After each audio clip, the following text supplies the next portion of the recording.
Hello. Welcome to Pathologic. We're gonna turn that music down. Hi. It begins. Um, so this is gonna be weird. Hi Raven. Happy to have you here. Um, I feel like this game. I'm quite quiet. Let me see what I can do. One moment.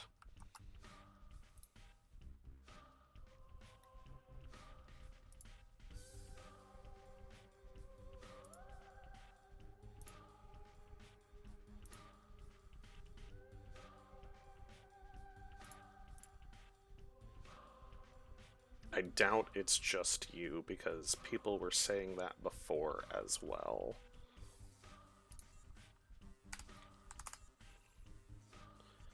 I know I am quieter on this mic than I used to be.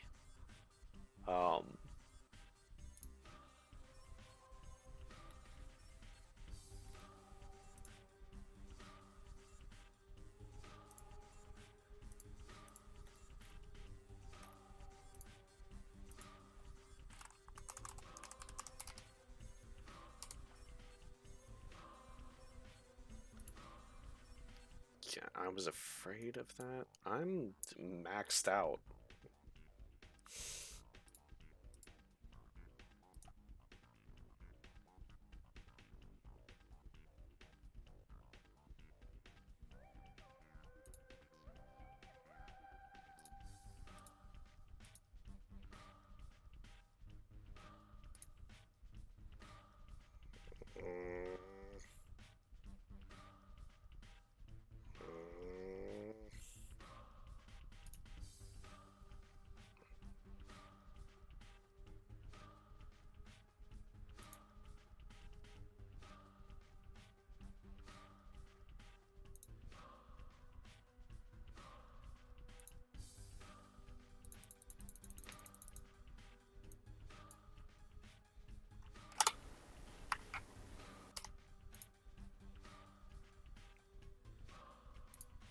Okay, did that work? I should be much louder now.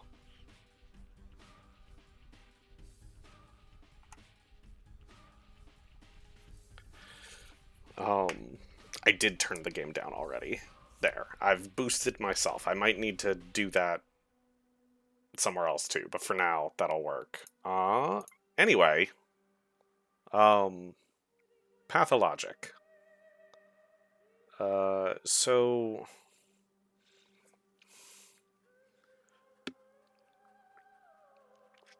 those of you who are used to me streaming know that I stream The Long Dark.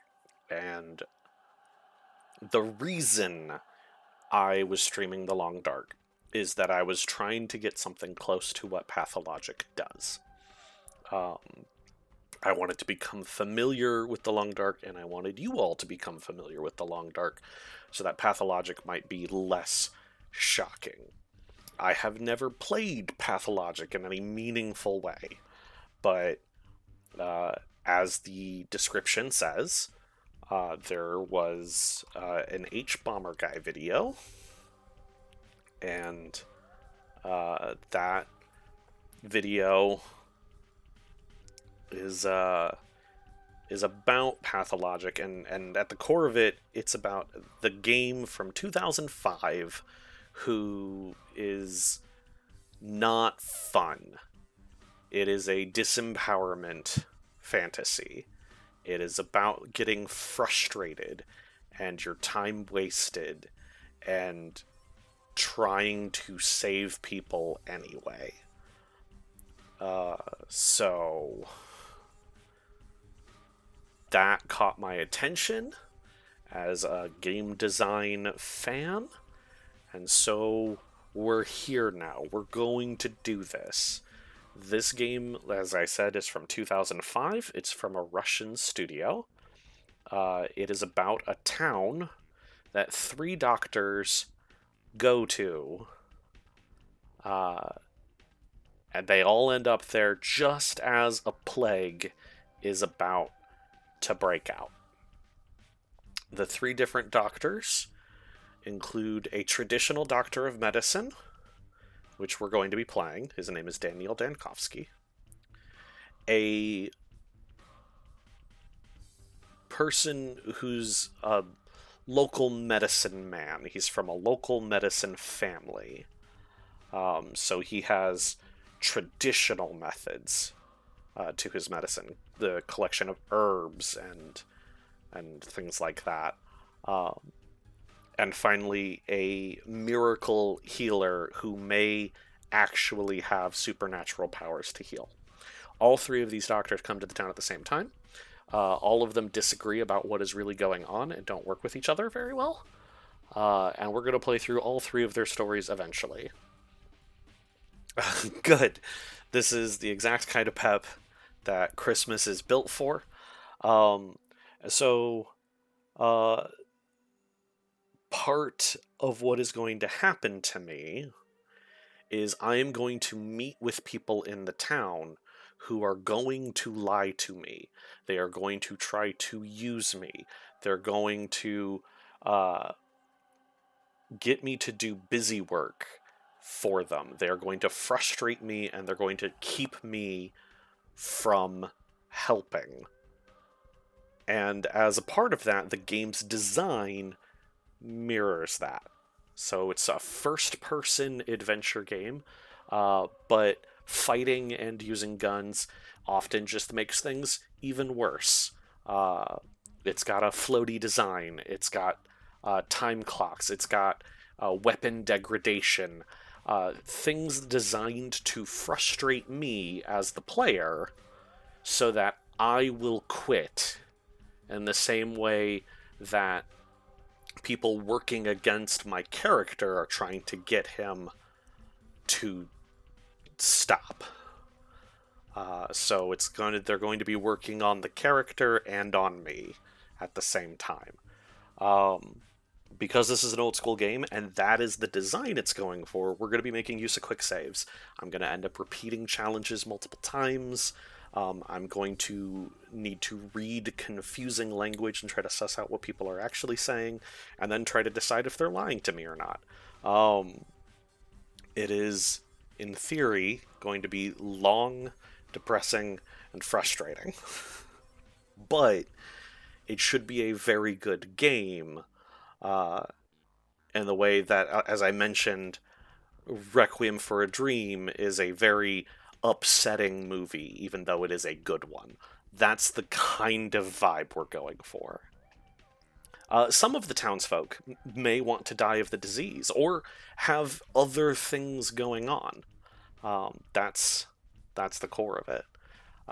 So I think that's enough of an intro that we're going to get started. It's going to start with a theatrical presentation where the 3 main characters, the 3 doctors, are going to argue. We're going to listen to that, and then we're going to make our selection. So I'm going to turn the music back up. There we go. Let me know if you can still hear me okay. I'm going to keep it at this level.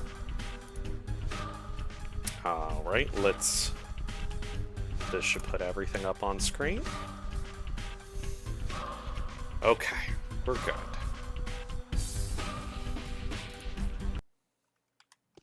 So, it's all about trickery to you? Wherever have you come from? No. I detest trickery. But if we ourselves are to suffer deception, our hands are no longer tied. Where are we? Well, the muscular contraction is there. Means you're already inside of him. This must be one of the ventricles, right here. What a silly place. It's stuffed. So it's not real for now? I don't think it has started yet. Does it matter what it's made of? It's definitely struggling. We need to perform Sectio Transversalis. Cut the wall. There's no other way out. What else is there to do? I know what to do. Those who favor hard logic and direct action are bound to be misguided. Only a miracle can set us free without us having to destroy something.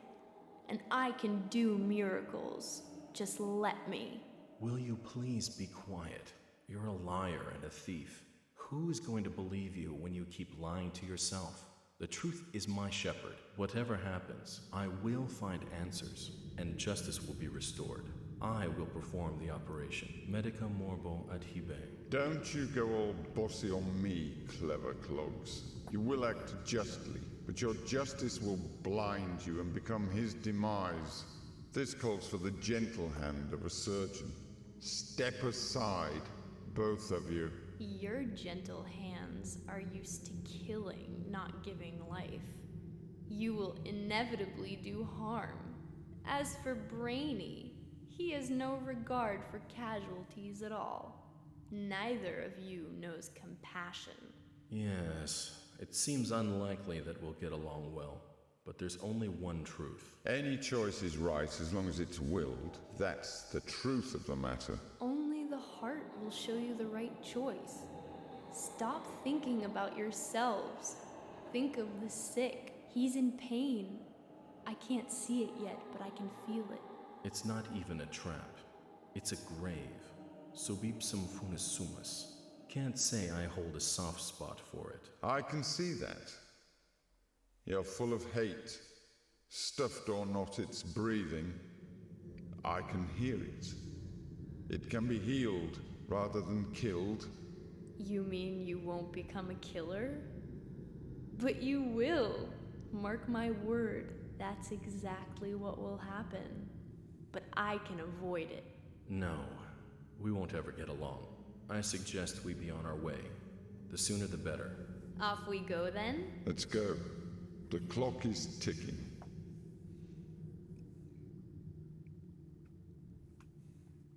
And the house lights come down. Okay, so yes, this game's engine was built from whole cloth. So that engine wasn't built with subtitles in mind. This introduction, however, is mostly fluff. So you don't have to worry too much. It was just an introduction to the characters and their point of view. The rest of the game is going to have text that I'm going to read. So now we have our character selection. The Bachelor is a Bachelor of Medicine. His name is Daniil Dankovsky. The history of humanity witnessed a number of catastrophes that have demonstrated without a shadow of a doubt the pettiness of human achievement, the triumph of the invincible evil. Outbreaks of infectious diseases that have from time to time wiped towns and cities off the map are undoubtedly among those. However smart and virtuous, the people caught up in these destructive events have repeatedly come to the conclusion that it's no use trying to fight these circumstances. The best you can do is bite the bullet and cope with your losses. This is the story of a person who has managed to work a miracle and defeat a seemingly unvanquishable foe. So this is who we're going to play. You'll notice the woman, or she's known as the Changeling, not even an option for me until I play one of the other storylines, but we're going to try to do all three anyway. We're going to start with the Bachelor. We'll come to the Haruspecs later. For now, Daniil Dankovsky. Daniil Dankovsky, a Bachelor of Medicine, was brought here by circumstances most unfortunate. Dankovsky's life work, his theory challenging the existing notions of human mortality, is being harshly persecuted by the powers that be. Suddenly, a letter arrives from a colleague suggesting that there is previous undiscovered evidence which may support Dankovsky's claims. There is a settlement, the letter says, ruled by an extraordinary man who may well be seen as objective proof of Dankovsky's daring hypothesis. Grasping at straws of hope, Dankovsky decides to follow what he believes to be the sign of divine providence. Without further ado, he sets off for the settlement. Late at night, Bachelor arrives in the town. As he seeks room and board, he gets to know a girl called Eva Yan and stays at her place till dawn. So to recap, Daniil Dankovsky is trying to defeat death as a doctor.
As of today, my mission remains obscure. The examination of Simon Kane, who is rumored to be a man of incredible longevity, may shake the very foundation of modern thanatology and challenge the existent notions of death itself. However, even if this undying Leviathan proves to be more than a fairy tale, the mere confirmation of his existence won't suffice to prevent the powers that be from shutting our laboratory down. I need to figure out the most fruitful approach. Simon is a well-respected man, and if he mistakes my interest for effrontery, it will be nigh impossible to convince him to help me break new ground in the field of human vitality. That's my mission. Find Simon Kang, who's lived a very long time. Maybe that'll help me defeat death.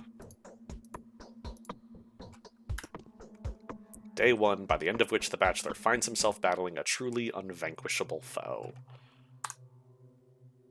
Okay. So this is Daniil. These are my meters. I wanted to check and make sure time doesn't go up when I pull this up. Okay. Generally speaking, whenever I'm running around town, time will be ticking. So that's gonna be the thing to worry about. And then I have letters. Isidore Barak, my dear Bachelor Dankovsky. It was most disconcerting to learn that the powers that be have the intention of shutting down the laboratory that owes its fame largely to your own research in the field of thanatology. Is it true that your detractors have branded your studies as scientifically stillborn? Rejoice, Bachelor, for there is an observable case that would quell the obscurants that reject the research of death, aging, and necrosis as a subject that lacks academic viability. This case, were you to document it, would go a long way towards restoring your reputation as a scholar. The subject in question is Simon Kane, who has ruled the town where I live for as long as I can remember. This man's longevity transcends the boundaries of what is plausible. It is phenomenal, no less, and I struggle to give an explanation of it with what scientific means I have at my disposal. Make no delay. There is a sensational discovery to be made here, a breakthrough that will not only save your laboratory, but also revivify your studies and greatly increase your scientific renown. Your humble servant and faithful colleague, Isidore Barak. P.S. I spoke to Simon on your behalf, and he has kindly agreed to facilitate your effort. Daring ideas and far-fetched projects are traditionally very well respected in our neck of the woods. There is not a sanity stat, but there are other things. Okay, that's my only letter so far. Good to know. Map. There's me. This is Eva Yan's house where I'm at. Here's the larger town. We'll get to the rest of it, I guess.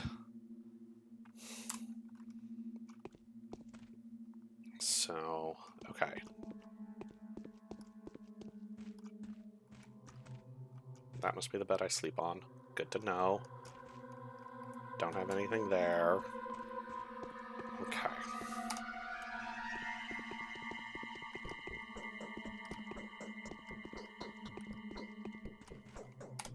I had a feeling you would come. Did the sounds from the outside wake you up too? There was a terrible groan, and then something snapped loudly. The time period is imaginary. You'll see as we run around, there's some ancient-looking architecture, some newer stuff. There's some guns, but they're kind of old-timey. It's kind of made up.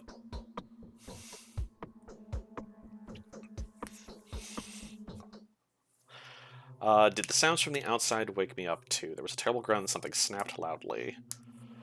So here's my text choices. I fell asleep so quickly I didn't even notice. It's like I fainted. What sounds were you talking about? I think there are strangers in the backyard, by the pond.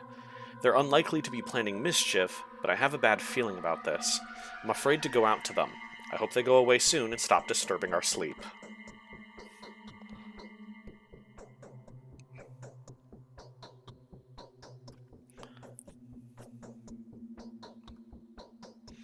Interesting. Okay, so Conversations in this game, I'm not going to get to go back to do other options unless I use a lot of quick saves, which I will probably do eventually.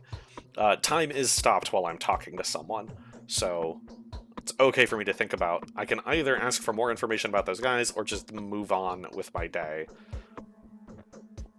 which I think I'm going to do for meta reasons, but I might reach out and talk to those guys in a minute anyway. I'd like to thank you for your hospitality, for board and bed. I sincerely hope you have everything you need, because I'm very happy to have you here. Daniil, is it? How do you know who I am? Glory is the messenger riding ahead of the man. A celebrity from the capital, Bachelor Dankovsky, the founder of Thanatica, the man who challenges death. Of course we've heard about you. I would be like, just whatever, I want to move on with my mission. The glory is undeserved yet, but I hope that getting to know your ruler will give me a chance to live up to the expectations. Death. So that's the enemy you've chosen for yourself. Isn't it hard? I don't think anyone has managed to defeat that evil yet.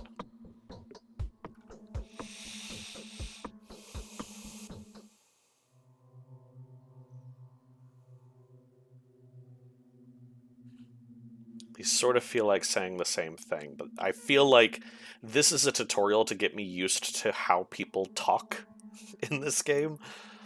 These basically mean the same thing, but they're both very strange ways of talking. Millions of doctors defeated it on certain singular occasions, but my enemy is more fearsome. It is death itself rather than a singular case of death. I don't understand. I can barely understand it myself. Could death only seem inevitable to us, but in reality be nothing more than a whim of the will that had shaped this world? That is the question. So where is the key to my victory? It's not far. The Canes live at the Crucible, on Bridge Square. But could I please offer you a piece of advice? I need no advice. No, go on. Simon has two younger brothers. The eldest of the two, Georgie, is called the Judge by the locals. Visit him first. He isn't asleep. He'll teach you how to speak with Simon. The youngest of the three is Victor. His daughter, Maria, also wanted to see you. It's probably important. Already feel like I need a chart? Okay, so there are 4 Canes. Simon Kane, who was the ruler and lived for a long time. He has a brother, Georgie, who is the judge, who will teach me how to speak to Simon. There is a Victor, which we don't know anything about.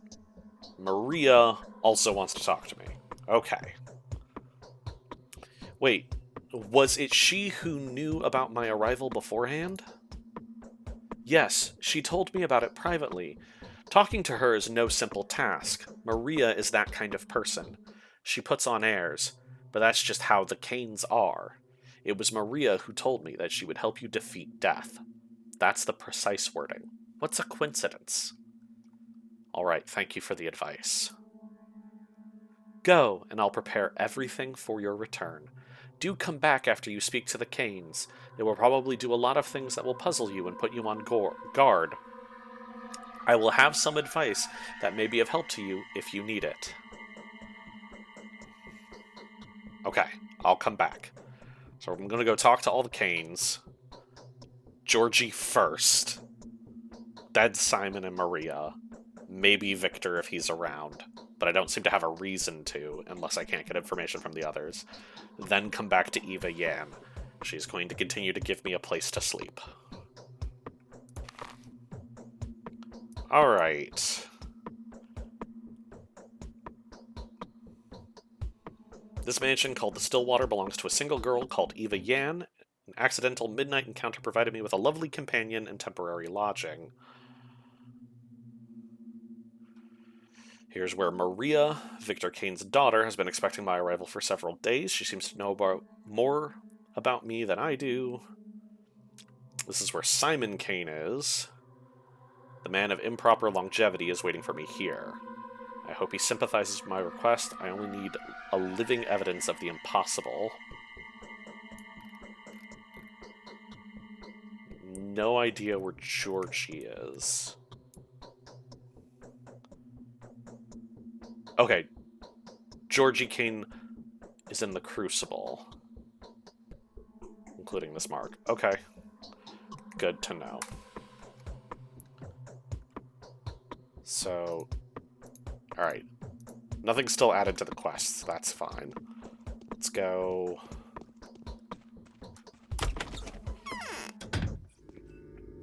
Alright. So, these two guys we're going to end up seeing a lot. We'll start with this one. So, this is an executor. They work at the local theater. The other one is called a tragedian. Same idea. The executor here is working as a tutorial figure to tell me some things, but there are also people in the town, and the fact that their outfit, their uniform, yes, Raven Friend, is a full mask and cloak. As the plague becomes a bigger deal, this is... they'll serve some vital functions as orderlies as the plague happens. But anyway, halt! I'm going to have to teach you about the technicalities of the setting, the time, and the place. It's non-essential, but that's just how it is. The actor has to be prepared before he goes on stage, or else he'll fall down the aisle or stumble upon the prompt box. That would look mighty silly. Wouldn't you agree?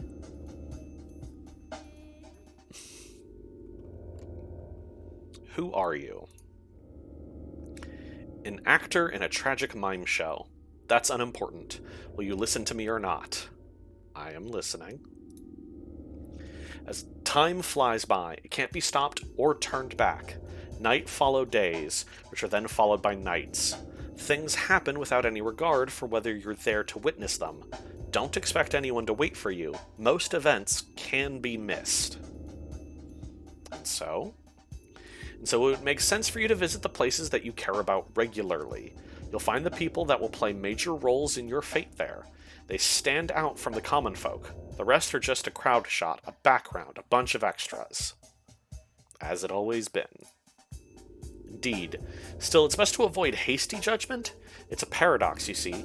Don't try to care too much for the lives of these bound-to-stand-out people, and don't be too dismissive of the silent crowd. Both extremes will end in tragedy.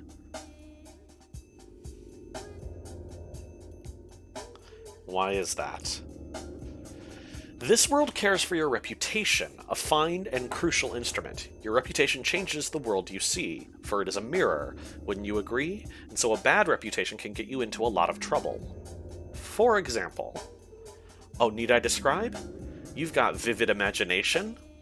Everything changes, from mystical aspects to mundane things like the people you need treating you badly. How many enemies you've got, how high the prices rise, how bad your dreams are. Lots of things. Well, it's a sorry prospect. How do I maintain my reputation? Really? How is that even a question? Same as anywhere. Thou shalt not kill. Thou shalt not lie. Thou shalt not betray. Do not steal. Do not covet. Do not be an asshole. Do not get caught. The rules are the same everywhere. A truly selfless deed, like risking something for thy neighbor, or even a person who lives quite far away, can help in a dire situation. I see. Anaristi, could you ban that chatter there? Thank you. Really, good for you then. As for me, I can't see anything in this mask. I have no idea what's going on. Anyway, don't get too worked up about human lives, and don't put too much stock into another's words, mine included. He who trusts everyone is asking to be deceived. Okay, so people are going to lie to me, including this guy because he can't see anything. People have unreliable information. Care about the important people, but don't care too much about the important people. Care about the nobodies, but not too much about the nobodies. Got it. This has been very helpful.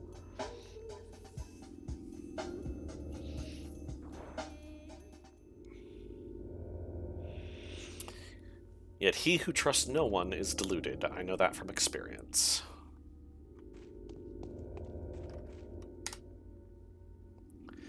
Venerable Bachelor, please be so kind as to linger for a minute. This conversation won't take too much of your time, especially since time stops during dialogues, at least during the important ones, and our dialogue is extremely important. You need to know how to play, after all, don't you?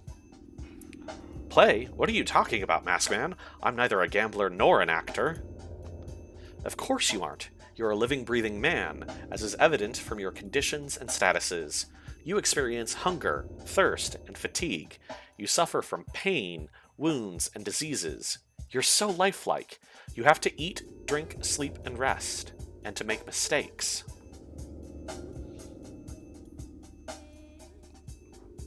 No, I don't. Not me. If I may, I would like to point out just how important it is to keep an eye on your condition. If you get dizzy or unnaturally sluggish, do have it checked up. Vital processes tend to run faster during emergencies than in everyday life. I knew a person who died of stress but was diagnosed with starvation.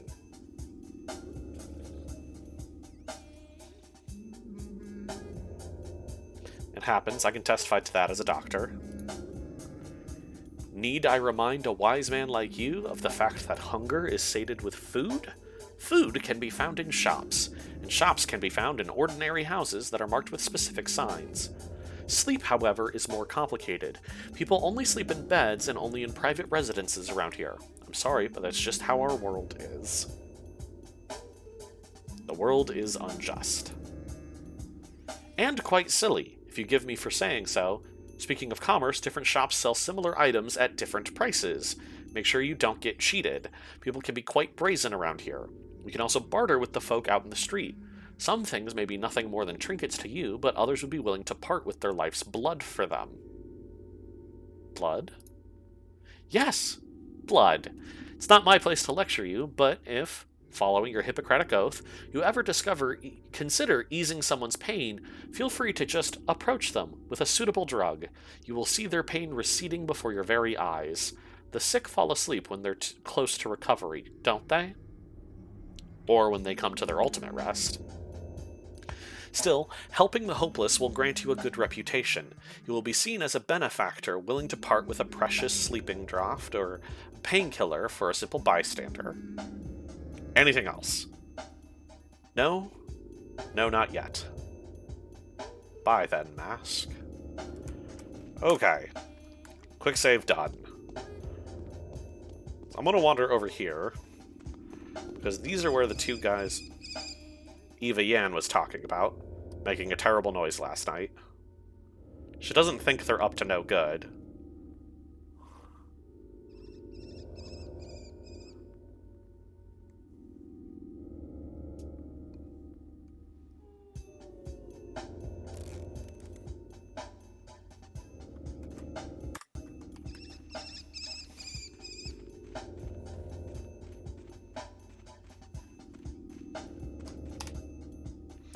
What do you want? This ain't your business. What is this creature? In a dong, duh. That's what all them cattle breeders look like. Crude and unshapely and unfinished, don't you know? Wherever you came from? An intruder, huh? Yes, I'm a visitor in this town. Who could have thought that it's home to such creatures?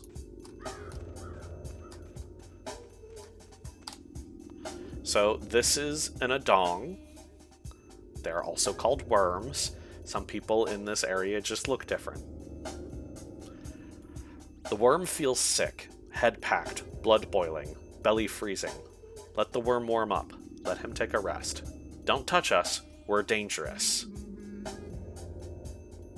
That's some stench, you animal. How on earth do you even live like that? Alright, I'm gonna just leave them be.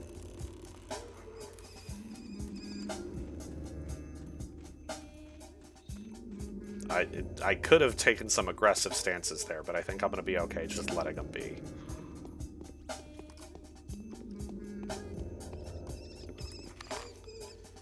Alright. Georgie and Sammy King should be there. Maria there. Let's just go wander over to it.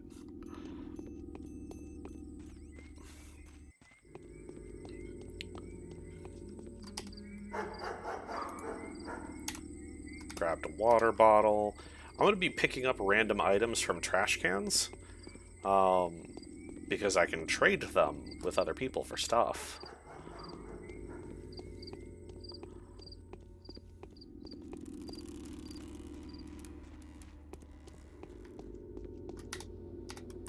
Nothing there. Alright, big cathedral. I think that up in the corner is me finding spare change in the street. I might be wrong about that. Alright, this is the house that's supposed to have Simon and Georgie.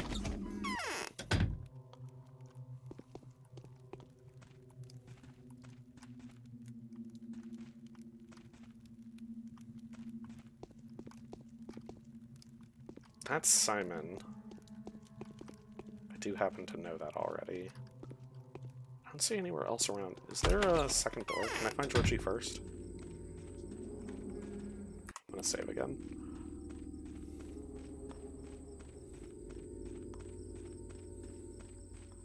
There's a back door. Nope, that's a fountain. That does not help me.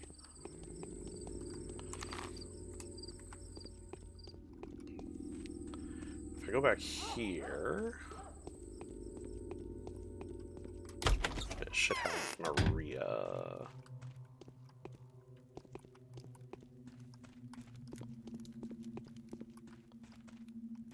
Alright, let's start with you. Yes. You resemble an adventurer rather than a doctor. How is it that you know me? I saw you in a dream. Don't flatter yourself. My desires have nothing to do with that. I simply saw you take us all by the throat. Cruel words. But also honest. What's so bad about it anyway? The strong manipulate the weak when they want to. Then it is all in my hands. There's more life in me that can be lived. I have a lot to tell you, Bachelor Dankovsky, but I dare not until you meet my uncle Georgie. Otherwise he'll rip my tongue out for disclosing a secret. I'm looking for Simon. I know, but you will have to speak to Georgie instead. They're twins, so you won't be too disappointed. Okay. Fine, where can I find him? Close at hand, just next door, go to the wing that's closer to the river. Its roof is shaped like a crown. I'll be back soon. Okay.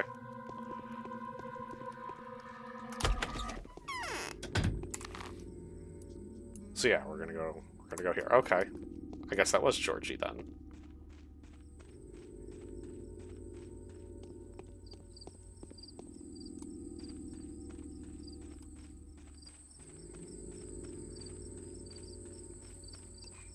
I mean, at the very least, it helps you save on character models.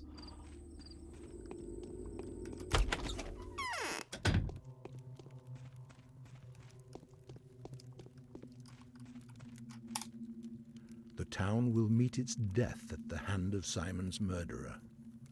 That much is certain. Most venerable doctor, it is with great impatience that we have been expecting you. You need not delve into the minutiae of your business with us, since our family is well acquainted with your scholarly work. You're also quite aware of the difficulties you are experiencing, and well prepared to do our utmost to support you. It hurts me all the more to be the one to inform you that Simon, my consanguineous brother, the creator, keeper and embodiment of all that surrounds us, has been murdered. That makes it very hard for me to ask him why he lived so long.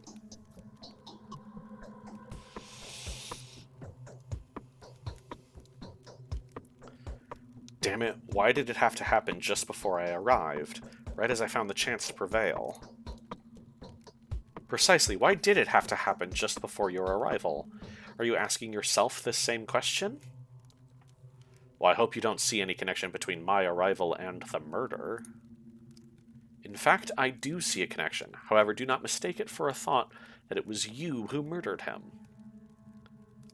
Okay, what do you know? My brother was murdered last night under the strangest of circumstances, but for all the mystery surrounding his death, I'd rather eschew the notion that his departure was connected with whoever had visited Simon that evening. The visitor is a man of laudable rectitude and an old friend of our family. There are witnesses to testify that he and Simon did nothing but converse. Okay. You know what? That's true in RSD.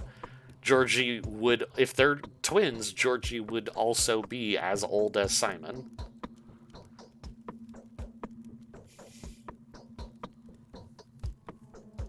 Who was the visitor? Someone you know quite well. The man whom my brother saw last night was your colleague, Isidore Barak. Was he not the very person to advise you to come here as well? Yeah, Isidore's the one who sent me the letter that I read. So Isidore sent me a letter to say, hey, Simon in charge of the town is very old, you should come talk to him.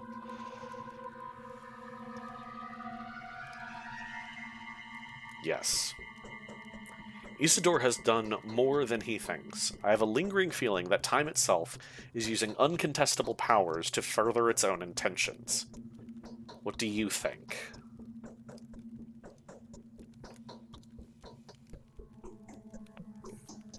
Dictionary bot would be useful.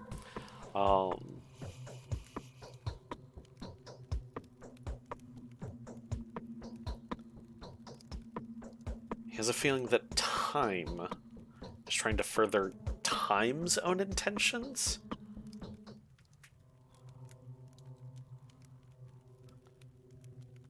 I'm no fatalist. It could be that my mind is clouded by sorrow. I cannot escape the feeling that your arrival was no coincidence. Your choice was made for you, my dear doctor. Let us not blame fate for it. Isidore wrote to you without making us aware. He took a risk that could have displeased our family. Okay, so Isidore sent me a letter to summon me to talk to the Canes, but he didn't tell the Canes I was coming. And he, in doing so, could have made the family mad at him.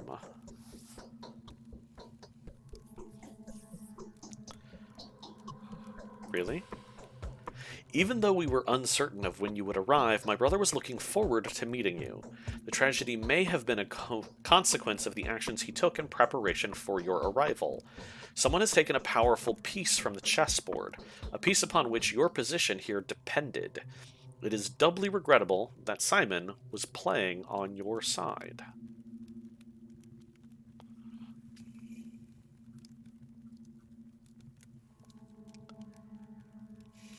So you presume the queen knew of the blow and sacrificed itself for a pawn? But why? To grant you victory over death, was it not your ultimate aspiration? To help you, Simon seems to have played a very dangerous game with fate itself. He went out of his way to provide you with a body of evidence. Okay, so Georgie thinks Simon dying before I get here is not a coincidence, but part of that is Simon making sure I get the information I'm looking for. So what did he do? It is of no importance to me what exactly he did. He took another leap for the stars and paid a terrible price for it. I repeat, he was murdered. The subject of importance here is the identity of the murderer. Everything has gone to rack and ruin. I wish I could take vengeance upon the person who ripped the life from this man. Do you want to help us, Doctor? Find the murderer for us. My brother, Victor, who is in the wing next door, would share some of his thoughts on the matter. Help us, and the reward will not disappoint you. Okay.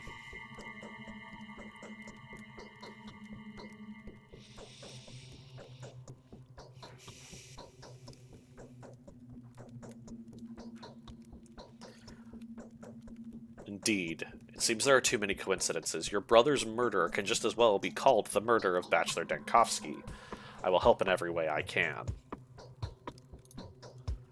I am convinced that if there is anyone at all that can help us solve this puzzle, then it is you. This mission calls for someone as astute and inventive as yourself. If Isidore was an instrument of fate, then Simon's murder is a message that fate intended for you personally. I do not think I am inclined to blame you for that. I am not. How do you plan to look for the murderer? We will take our own measures. The only thing I expect from you is to be yourself. Do only what you think is required.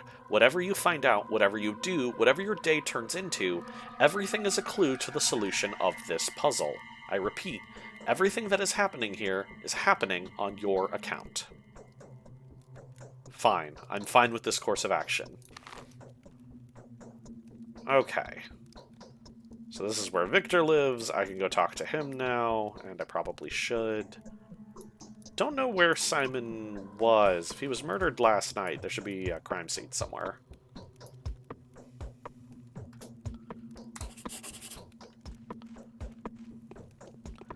Alright.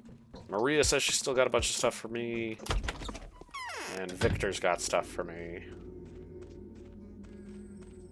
I want to talk to Maria first.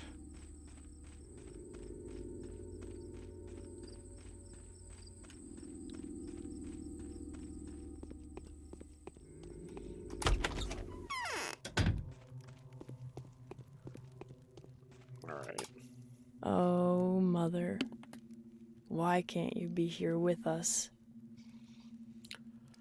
Now listen closely. The time for collusion, secrets, and alliances has come. I'm going to ask something of you. I am not used to that. I'm used to holding the reins. But you are not harnessed, so it would be unacceptable to address you in this manner. I find solace in the fact that my request will be welcome with you, if it's the style of your venture.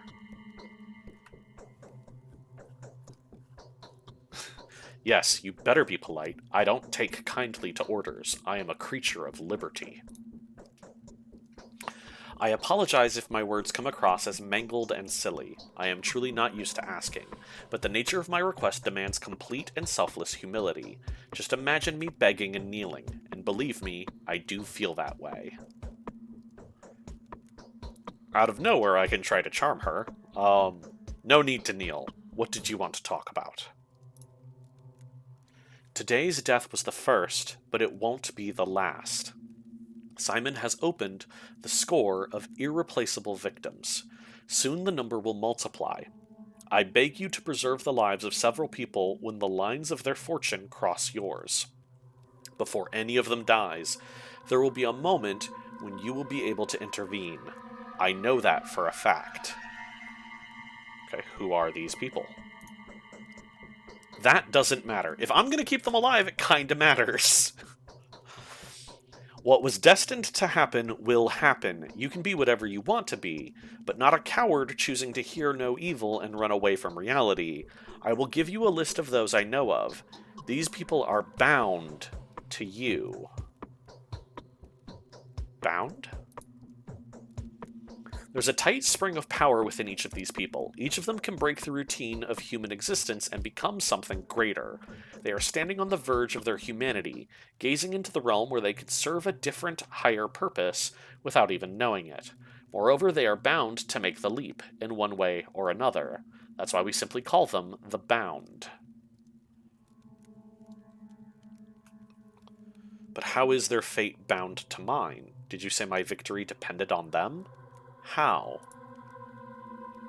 I don't know. I'm not a mistress yet.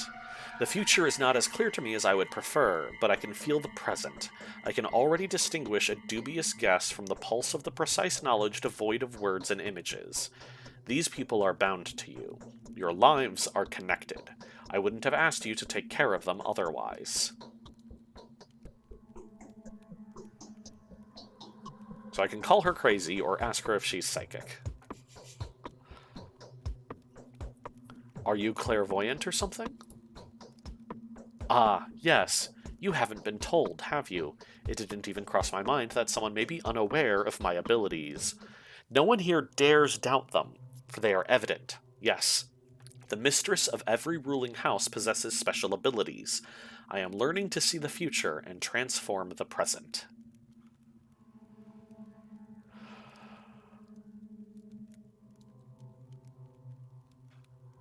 Forgive me, but I don't believe in this type of phenomenons.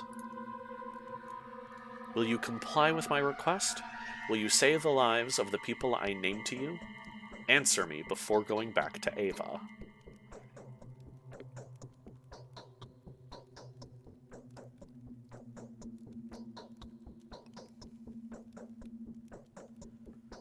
Alright, if it is truly within my power, I'll do my best to save their lives. Whatever happens, these people must live. Their fates are bound to mine. They may well hold the keys to my victory in their hands. So this is a bit of a game mechanic that I'm aware of. These are my bound. If they get sick and or die, I get the bad ending. I need all of these people alive by the end of the game to get my good ending. Each of the 3 playable characters have a different set of important bound. So, Georgie and Victor Kane, but interestingly, oh, and Maria. So, the 3 Kanes that are still alive, I need all of them. Andre and Peter Stamatin, Ava Yan, and Mark Immortel. Mark Immortel is interesting. He runs the theater, I believe. That's who he is. So 1, 2, 3, 4, 5, 6, 7. It's just 7. It's 7 important people, 7 key characters that I need to keep alive. Importantly, again, the other 2 playable characters also have 7 people each. And if I want the best super duper secret endings, I need to save all 21. We'll see if we pull that off. I don't know.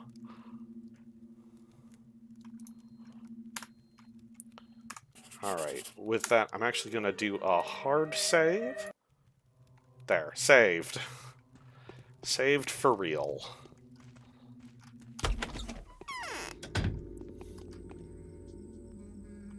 Oh, hello, boys. What, okay. There's something in particular we feel the urge to warn you about. When you speak to the bound, please choose your words carefully. Do not worry, you will easily be able to make out what kind of person is standing before you, an observant man that you are. So use that skill when dealing with the bound. Some of them are indeed worth insulting, whereas others need to be treated with utmost respect.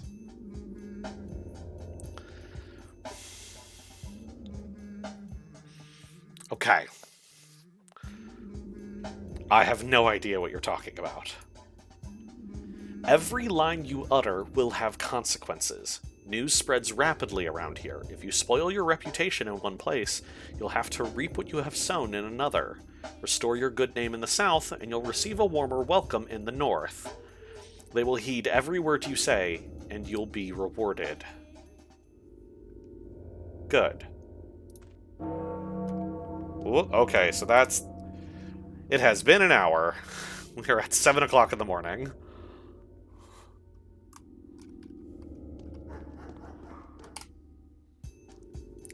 The town is small and rather unexceptional, isn't it? But there are all kinds of people here. The simple folk, and the more remarkable ones. The former will tell you more than they know. The latter, way more than they're ever going to let out. Keep an eye close on them. Your victory depends on it. And who are these remarkable people? There are 20-something of them, easily distinguished by their lodgings or their presence. They're called many names: the Bound, the Fated, the Adherents, the Gobuz Taglur, the Town's Circle. Simon preferred their company to any other. Why? Because it is they that will decide the fate of this town. Don't be distracted by the fact that some of them look insignificant or disreputable. They will earn their worth. You just give them time. They're the most important joints of the town. Why are you telling me all this? Each day, one of them will try death by the tooth. Each will put their life at risk, and each one that dies is important. Some of them may take the keys to victory to the grave. Mind that the keys are yours, while the grave is theirs. Others will do the opposite. Don't waste your chance to condemn someone who may get in your way. Okay. Keep everyone alive, but know some of them are going to work against me. But if they all die, I will lose. How do you know what is helpful and what gets in the way? Okay, alright. Dropping you more hints would be cheating. Shutting up now. Allow me to conclude then. Each bound you save will influence the finale of your adventure. Each of them has their own goals and motives. It may so happen that those who seek a different ending survive, and then, well, you've been warned. Okay. Okay, I'll take that into account and we'll be careful. Okay. Let's go talk to Victor now. I have been thoroughly tutorialized on the bound.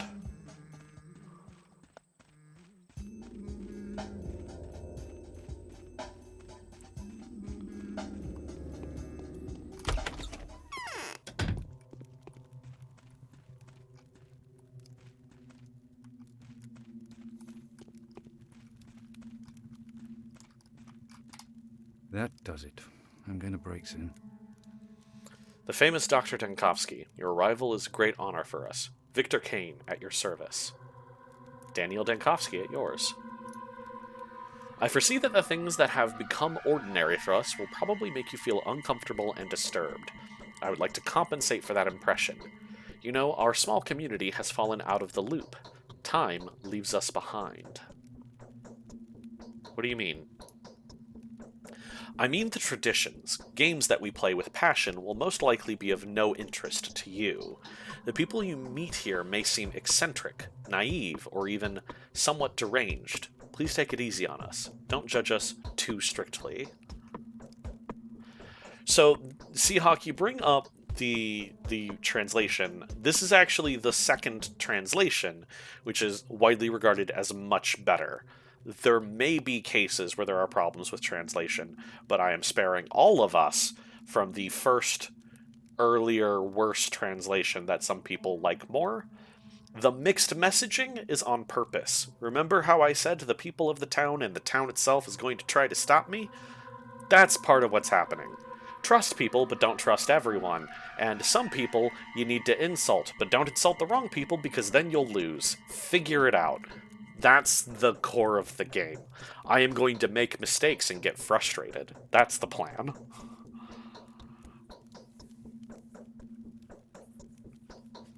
Okay, so some people here are eccentric, naive, or deranged. Take it easy, don't judge us too strictly. I hope we will be able to work in the atmosphere of mutual trust. I fear that Simon's death is a symbolic event. How can I help you? Georgie has told me everything, which is to say he told me very little, but was enough to astound me. He maintains that you can provide a more detailed account. So you have agreed to help us? I have. May I ask why?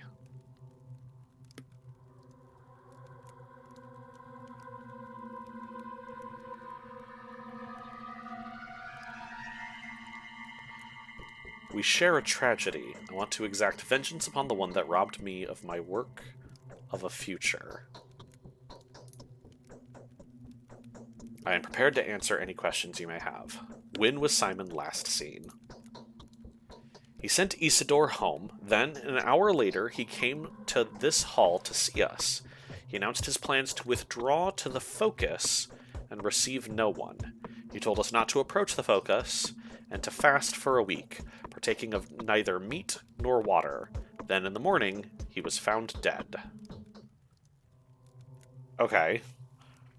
So he was going to starve himself for a week, but morning one, he's dead. How was he found? The servants discovered him in the morning. The room had been ransacked. Everything that was breakable had been broken. His disfigured, contorted body bore signs of terrible suffering. His neck was twisted, his spine broken, I think. No one has touched the body. It is currently inside the Focus and will remain there for the prescribed amount of time. What's this Focus place? It's hard to explain. It's his study, if you will, an extraordinarily spacious, creative laboratory, almost perfectly sealed off except for the door that was visible at all times, metaphorically speaking. I don't understand. It's like an equation, or a mirror puzzle. Anyway, the murderer could not have been hiding there. Take my word for it. Well, Simon did get in there somehow. He could perform far more impressive feats. There's a reason why the whole town revered him.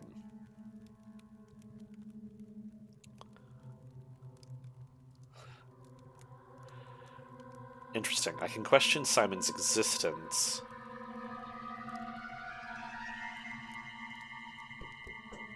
Alright, how can I help you?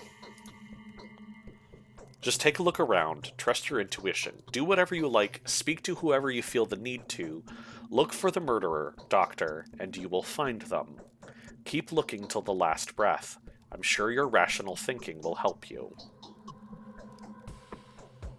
Alright, so Isidore is the only lead. Isidore's the last person to see him alive before Simon came and announced his fast. How can I find Isidore? I'll show you, but you must be careful. Simon's murderer, whoever they are, could not be an ordinary person. I can't imagine them even being a person. I fear it could only be fate wearing the guise of a mysterious monster. I don't believe in fate. Okay, we have Isidore Barak's house. This is the man who sent me the letter, and he's the last person that saw Simon Kane alive. It's on the other side of town. Cool. But first, Eva. We're going to go back to talk to Eva Yan. She wanted to talk to me after I talked to the Kanes. And that seems simple. Okay, so take a left down through the big fence.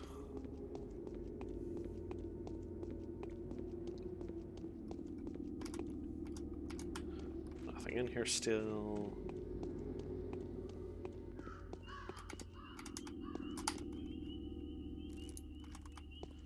Got a bottle.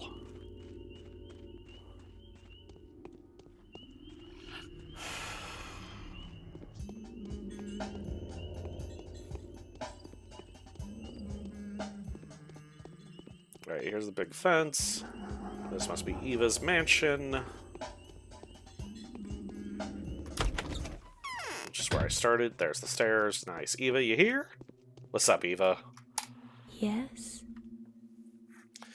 That ominous singing outside the window is gnawing at me. Who could be singing at a time like this? Very little time has passed, but I feel hungry and exhausted again. Since you've decided to fight death, you will have to be very careful. It's September. You will be dying with every breath of our air.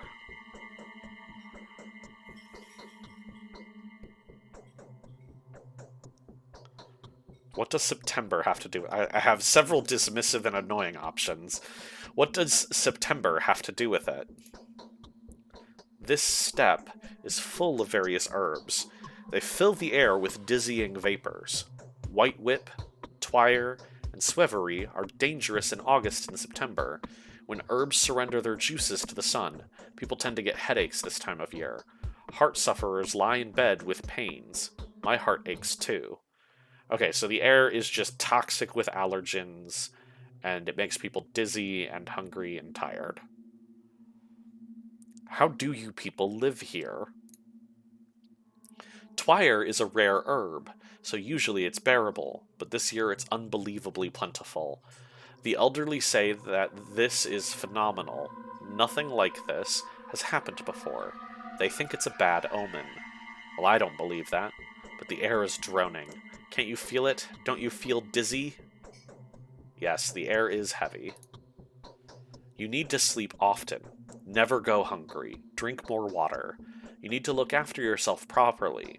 If you feel sick, forget everything else and get some rest. Otherwise, you may die of a heart attack or bleeding. Be careful, alright?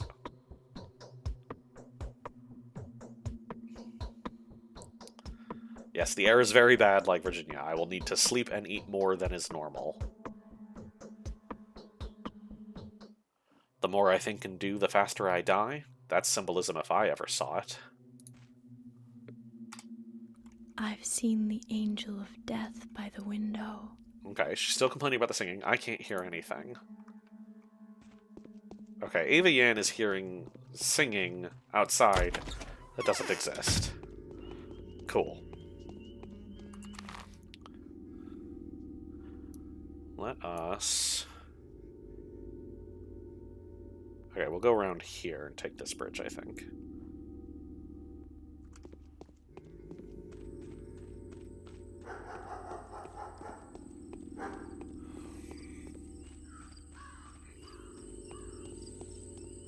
Oh, we got a little playground equipment.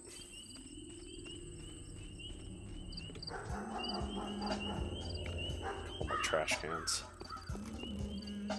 Ooh, razor. Okay. Yeah, we go this way.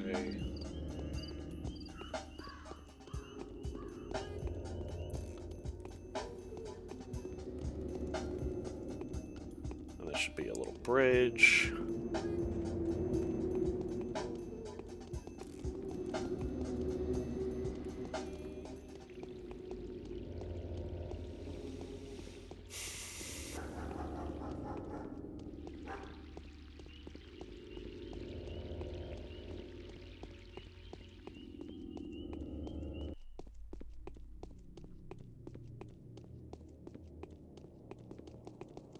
We got some people wandering around.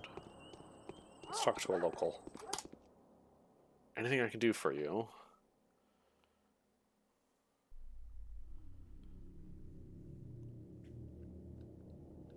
What is the Termitary? 2 massive buildings in the eastern part of Earth. The Termitary marks the district's border. Beyond that, there is only the abattoir and then the steppe itself. People do not belong there. Why? Well, they just don't. It's not a people place. Someone has to work there, right? Some folk do. The steppe people, the butchers, that's way outside of your area of expertise, believe me. That was intriguing, my good man. Okay, and you had a little bit of information. Cool. So this town is built on its meat industry? That's what the abattoir is about.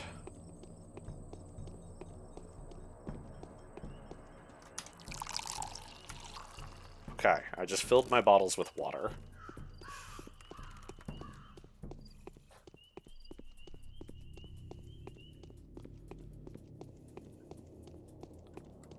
What is this building? Okay, so this is the town hall right next to me. Good to know.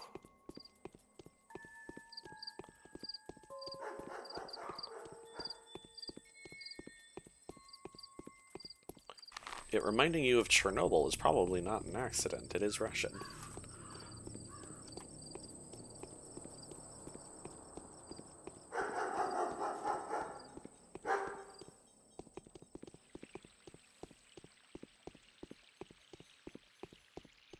Okay, we crossed the second bridge. Fence, 2 buildings, hard left.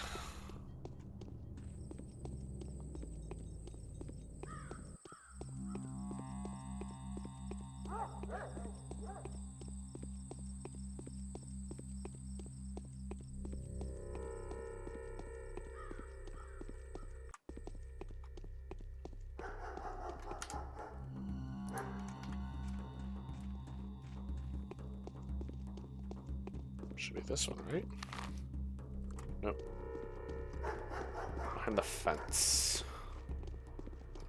How do I get behind the fence?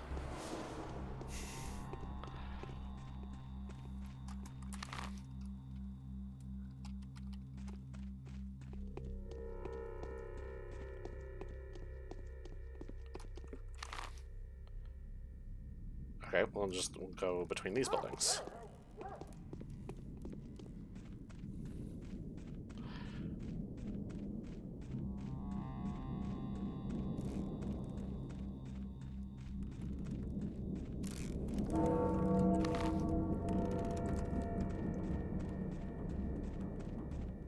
Okay, these fences are very annoying. I'm glad you have wrapped my present, Raven. Okay.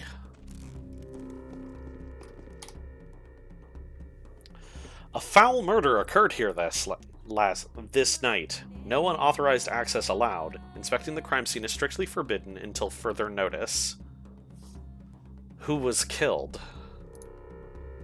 Well, you're not a local, sir, so you're unlikely to understand the loss we've suffered. Isidore Barak. Cool. Isidore is also dead. A great surgeon, a benefactor to us all, and an all-around skilled doc. An outstanding man, beloved and well-respected by us locals. Does it really always have to take the very best? What a foul time to live in. I knew him. I'm a doctor, too. Whoever killed our doc must surely be looking to get us all killed. Isidore could cure anything. He also knew how to make cuts, or incisions, because he was a warden. He knew his lines all right. Like I said, it all makes sense. Whoever killed Simon took Isidore's life too, and this is merely the beginning. That's a huge leap. I mean, that's definitely 2 people dead in one night, but... what makes you think the 2 cases are connected? Well, who would have the heart to attack such men? If you had asked me yesterday, I'd have told you no one would dare inflict such an ugly wound on this town. But if there is someone, it has to be just that. Someone. Although it looks fishy if you ask me. That thing was no man. That's what I think. Explain yourself. See, this murderous deal is all mysterious. There was a talon stuck in the victim's chest. Go ahead. Bend your arm at the elbow, good sir. Yeah, like that. There you go. That's how long it was. It broke off. There was dust on the floor, for the deceased had been a renowned step walker, and the dust was all covered in hoof steps and, like, traces of a sharp bone, I guess? As if someone was using a walking stick round there. I'm telling you, it's her. The Shabnak deer. The clay man-eater.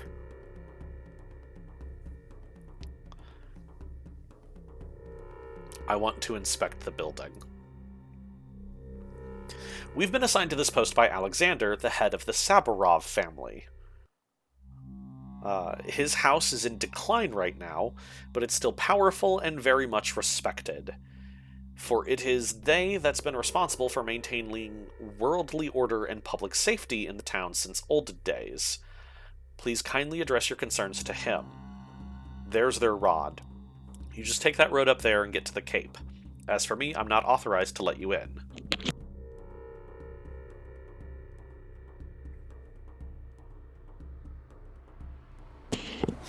Okay, so the Kanes rule the town. Alexander Saburov and the Saburov family run the town's police force? Okay.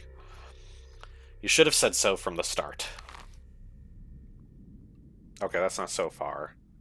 Definitely walking around this, though. What is this disaster? Okay. So back around this way. The Rod, the mansion of Katerina and Alexander Saburov. Saburovs have been living here since the town was founded. Once a mighty and powerful clan, it only has 2 persons now. A governor devoid of any real authority, and his dying wife. Okay, so if Alexander Saburov is the governor, then how are the Kanes the rulers? I don't think there's a reason to talk to the other guard. What's that? Okay. Oh boy.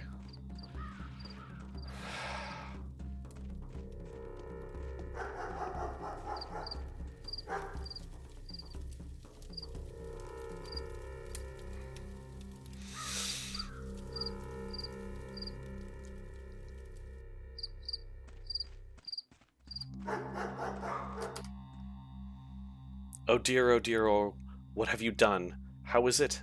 That was no Shabnak. That was a girl. A living girl.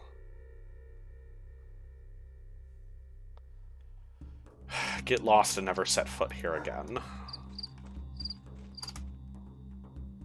Smells like burning flesh, huh? A mistake, then. Gotta keep looking. Come on, fellas, let's find the bitch. Haven't combed by backbone yet. Where's the patrol? Have you murdered them, too? Okay, so these guys just burned a woman at the stake because they thought she was a Shabnak deer. Realized they're wrong. This guy has a gun. Thanks. Realized they're wrong because they burned an actual woman alive.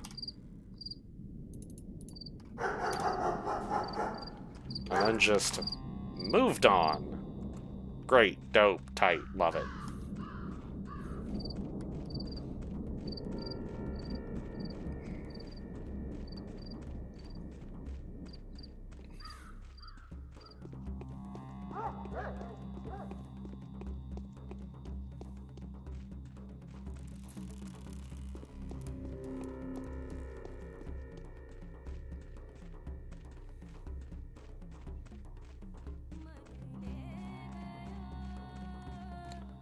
So the way it was described, the Shabnak is just some kind of the monster from the middle of nowhere.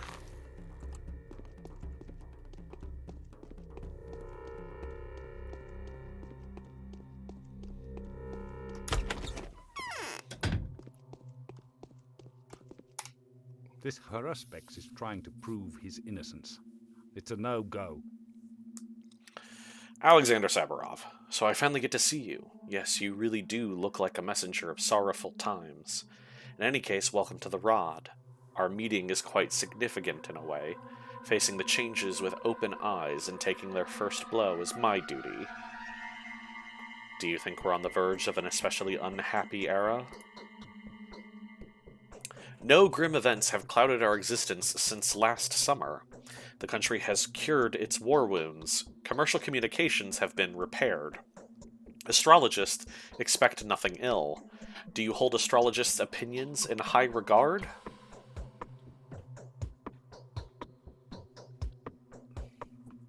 Who do I have the pleasure of speaking to, sir? I am a ruler. Astrology can be very curious, but I cannot allow it to influence my decisions. I have to act according to factual circumstances. Would you agree? Definitely. No, I can't stand it much longer. So you've come to meet with Simon, have you? What can I do for you now?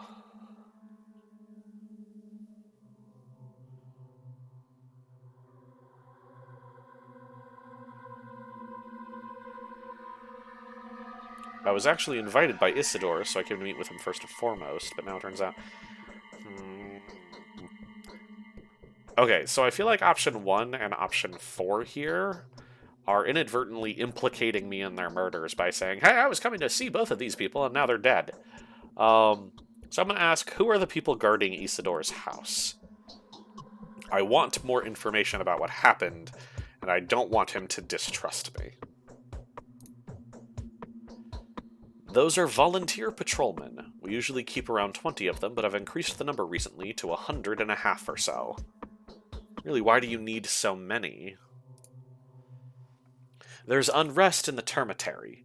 If I weren't certain that Isidore's been murdered by his son, I would even consider the crime to be politically motivated. Isidore was preparing to take over the kin and become its leader, at least according to the information I have. Okay, so Alexander Saburov thinks Isidore was murdered by his own son. What is the kin? The steppe people who work in the abattoir. Many of the factory workmen, an ignorant patriarchal pile that hasn't changed much since the Stone Age. They look human enough, but if you look closer, they're just beasts. Believe me when I'm telling you that I'm not snobbish in the slightest, but there's good reason to call them that. I see.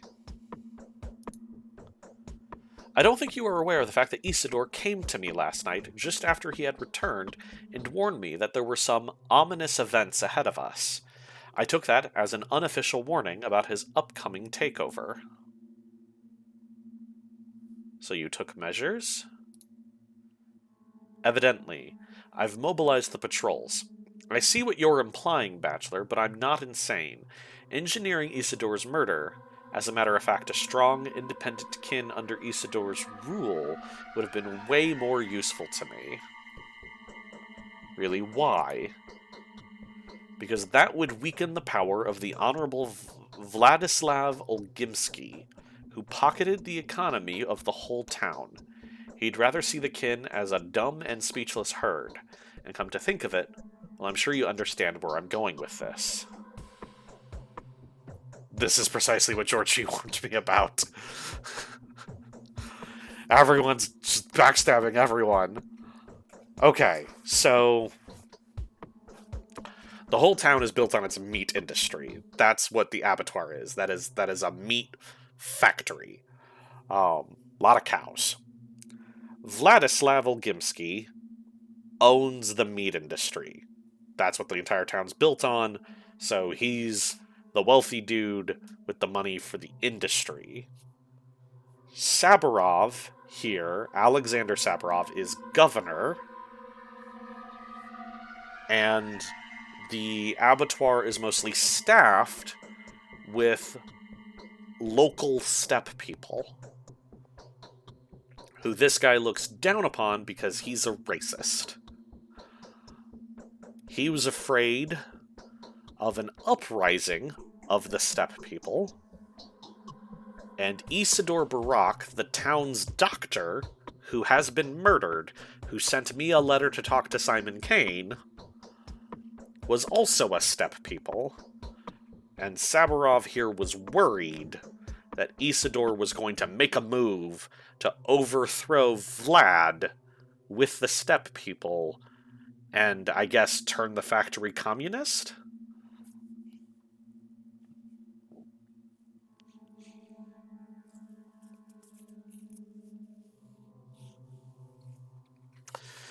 This is precisely what Georgie warned me about.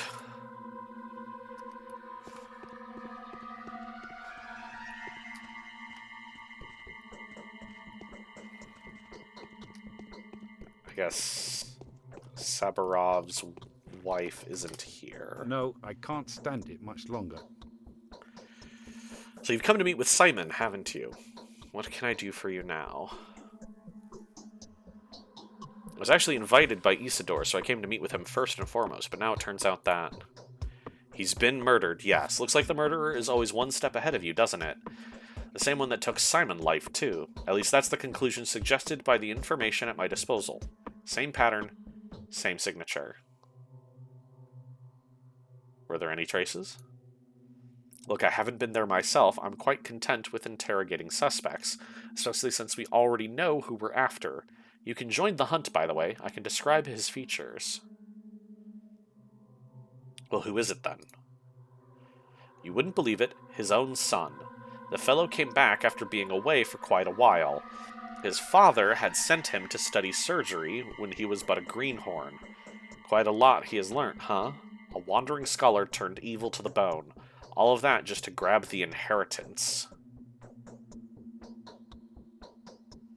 So did Isidore leave a fortune? I have no idea yet. His belongings are being evaluated as we speak. It's not about money, though. The steppe people's idea of heirship still comes with those ancient connotations, tribal ethics. The next of kin not only inherits things, they inherit knowledge, fate, power. Such motive is incompatible with a student of medicine in my mind. It's in their blood. Oh well, the outlaw will show his true colors soon enough when we catch him. He'll explain the motive himself. How did you find him? In all honesty, it's hard to explain that to an outsider like you. Do you believe in such a thing as clairvoyance, bachelor? No. Well, you should get to know my wife then. Or better yet, those who have already had opportunities to witness the power of her prophecies. Former doubters first and foremost. Rationalists. She's got something to say to you, by the way. So you do have rationalists in the town. So your wife called out Isidore's son specifically. Not specifically, no, but it all adds up, and the circumstances of Simon's death make you wonder, too. Isidore's son arrived here last night. The timing speaks against him. It even matches the time it takes to get from the Crucible to Isidore's house. That's not enough. I'll have to take the investigation into my own hands. Is there anyone who could be of help to me, apart from your wife? There are very few good analysts in our town. Everyone is more or less superstitious here, except for one Yulia Lurachiva, perhaps. A most level-headed and reasonable person. The only person to remain skeptical about Katerina's talents, too. Without a shadow of a doubt, she has her own picture of events. She always does. Okay, great. People talking about psychics and monsters and serial killers, but there's one person in town who is normal and reasonable and doesn't believe the psychics. That's exactly the person I need. The intelligent Yulia lives here. She may be my only ally in my attempt to put the fairy tales of this backwards place to the test of algebra and physics.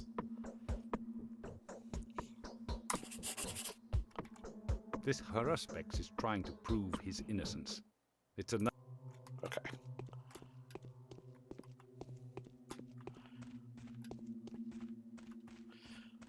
So Isidor's son, I can tell you, is one of the other playable characters, Artemy Barak. Isidore Barak's son, Artemy Barak, person Alexander Saburov thinks killed Isidore. So, that's fun.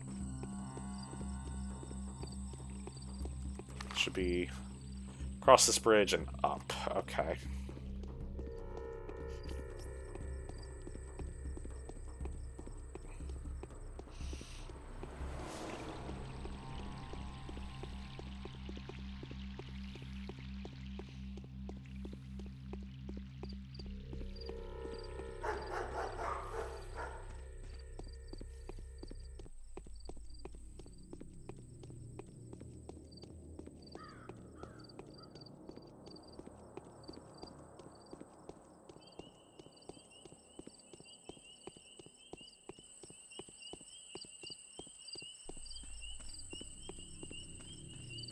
Okay. Yulia. You are a smart investigator analyst person. What do you know?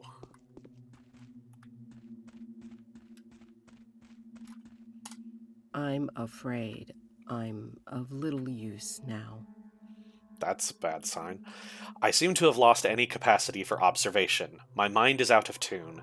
Things no longer add up. Before, I had no trouble forming a trustworthy tessellation out of the most imperceptible contingencies. Now I simply cannot get my head around it. Could it be that I'm dying? And this is the first real bit of genius gameplay storytelling. There's a whole bunch of nonsense, and the game says, hey, there's a person just like you. They're smart, and they'll have figured things out. And you go to her, and she says, I'm going crazy. I think I might die. Beautiful.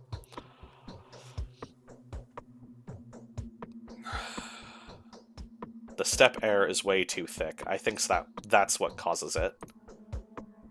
Oh no. Herba Tvernier is in blossom, I grant you, but it blooms every year. Every year the steppe is filled with its stupefying vapors.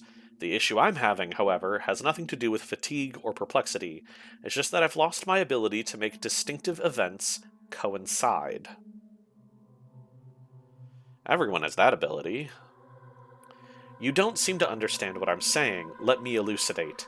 A single word someone utters may precipitate the birth of their own murderer. This line of philosophizing is barely an intellectual novelty, and is particularly relevant in our neck of the woods. I sometimes feel like I could touch the notions of cause and effect with the tips of my fingers. But now I am being tedious, I reckon. I am sorry to say, but yes, you are a bit tedious. This girl is a changeling. She's not the murderer. So you've traveled all the way here only to find that both people you wanted to see were brutally murdered? Is this how the story goes? I do hope that your visit is not in any way related to these most unfortunate circumstances.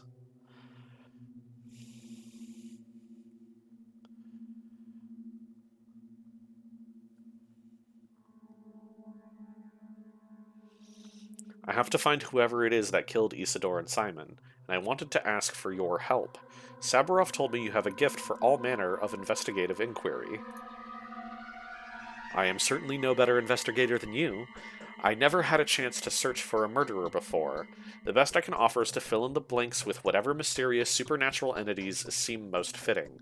Shabnakadir is the simple man's scarecrow. I would have followed a different narrative.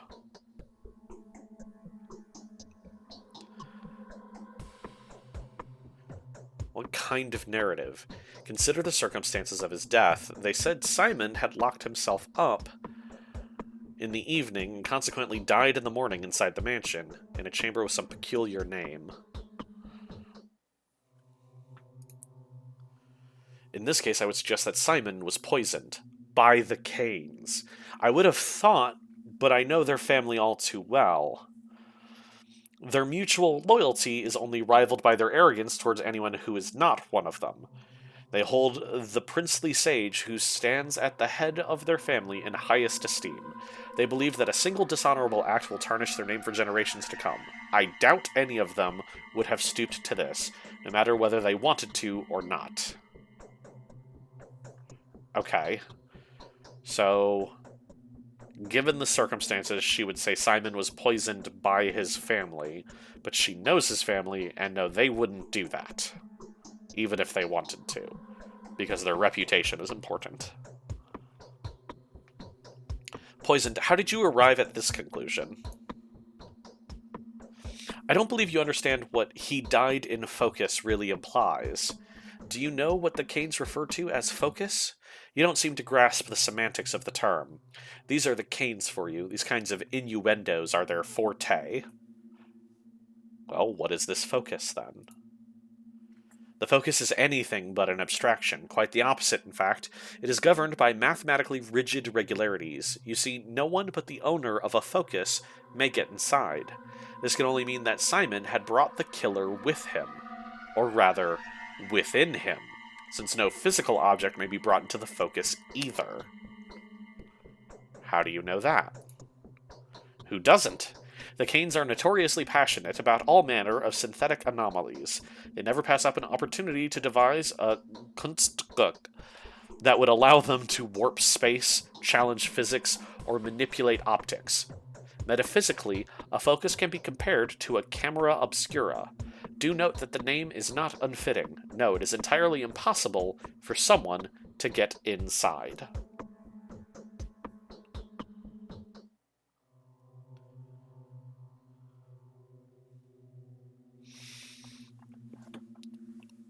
Okay, you're also not allowed to eat or drink, but that makes one suspect foul play in regard to Isidor's death.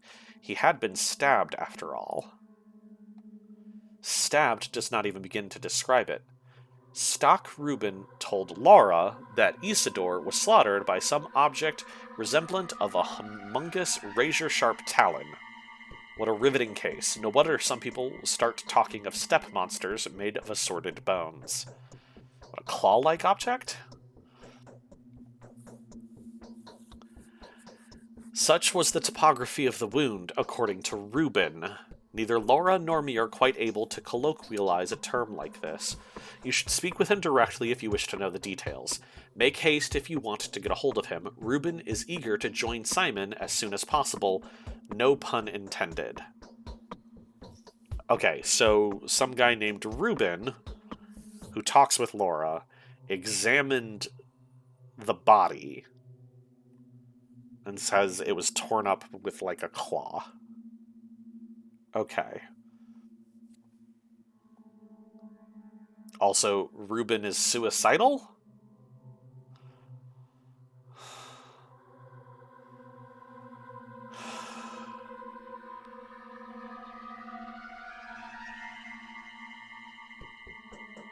Let's get back to the subject of Isidore's murder. Alright, let me suggest then that while he was in the steppe, he saw or learned something that he wanted to report to all three ruling families. In this case, either of the Olgimsky family should have been on his itinerary, especially since Barak was one of their own men. Really? Definitely, the Bull Project, from the abattoir to the railway, is controlled by the Olgimsky family. If Isidore's discovery had anything to do with the kin, Isidore would have certainly relayed it to Vlad. So do make sure to pay a visit to the Lump. That is the name of the Olgimsky mansion. Another fitting name, wouldn't you agree? Well, thank you, Yulia. What would I do without you? Okay. So the Olgimskys who own the meat factory are here, and Isidore would have talked to them if he found anything that would have affected the steppe folk. Okay. I want to quick save and see if I can ask her about Reuben, too. The most subtle folly grows out of the most subtle wisdom.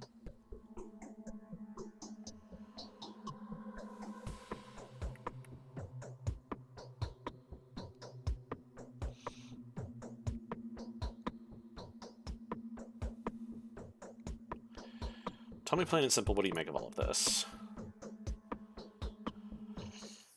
A wisecrack I know says that while you are trying to complete the portrait of the killer is busy painting yours. Hilarious, is it not? The hunter becomes the hunted. However, to put it bluntly, you have become the keynote of this particular plot. The intrigue is so rich it will keep you busy for a week, if not longer than that. Okay, Night Owl, Seahawk, y'all have a good night. I will do my best to keep track of everything that's happening.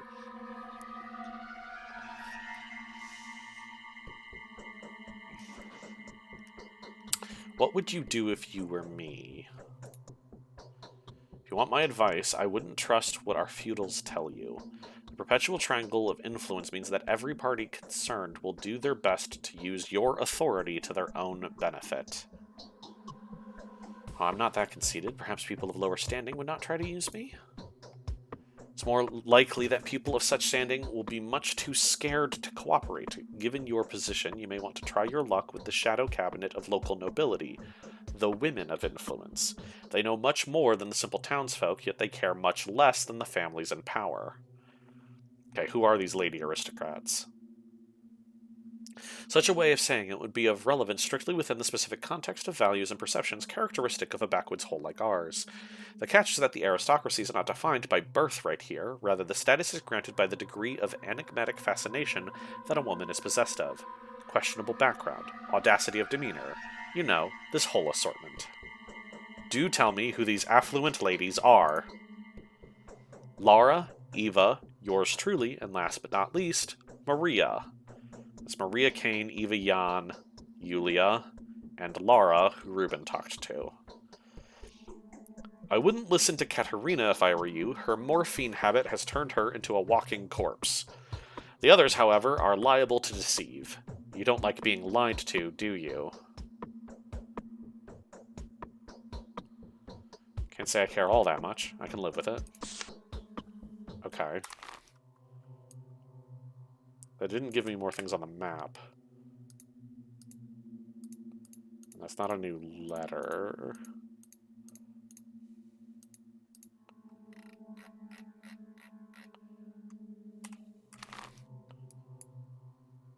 Oh wait, yes it did. Okay, Lara's here. She's the one who talked to Reuben. Reuben saw the body.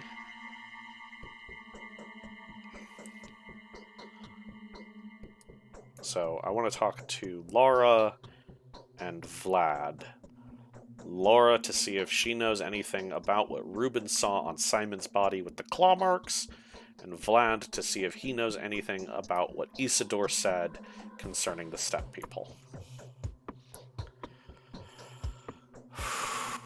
Okay. I am mostly holding it together. We are okay so far. But I do kind of feel like, a little bit, I'm just being run around the entire town.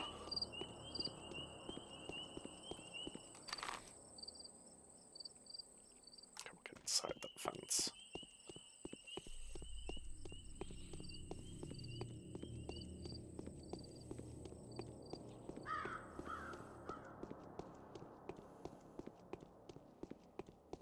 How are we doing? Okay. We're still at full health. Our reputation is fantastic. Our hunger and exhaustion is starting to go up, but it's not too bad yet, and it's not yet 9 o'clock. Gotten a lot done in 3 hours.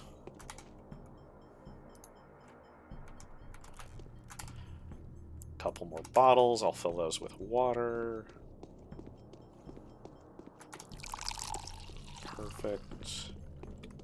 And then... oh, past this.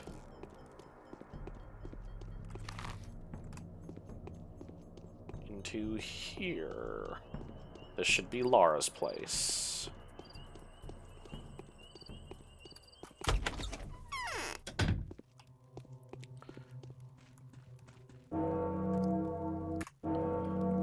o'clock? You must be Ruben. Please, no? Okay. Hello? Hello, people?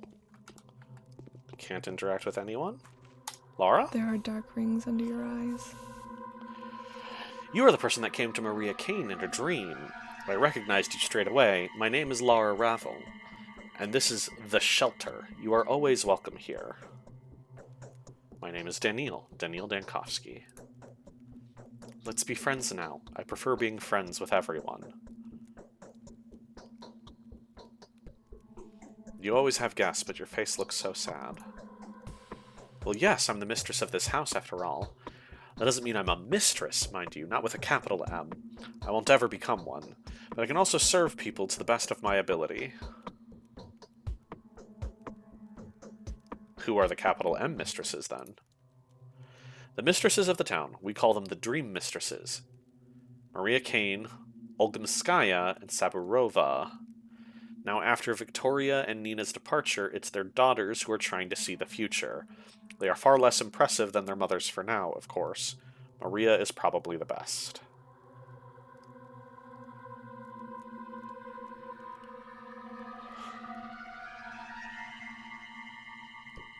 These clairvoyants terrify me. Yes, she recognized me from someone else's dream. The things you'll see here are not subject to comprehension. They'll burst your everyday routine like the horrors of your childhood that have come to life. They'll thrash your logical thinking and disrupt every single part of you. The sharp mind of an analyst won't be able to wrap around them. You can't even imagine. I can imagine them very well. That's what I have the sharp mind of an analyst for. They say Ripper was caught. Does he really cut people? I know you're a doctor, a wonderful one at that, a celebrity medic. Everyone in our small town knew that a famous doctor was coming here. I'm very glad you really have, because I want you to do a certain good thing. Can I ask a favor of you? Please do. A few years ago, the child death rate went through the roof here. 6 people died in a week. 10 or so came down with serious illness.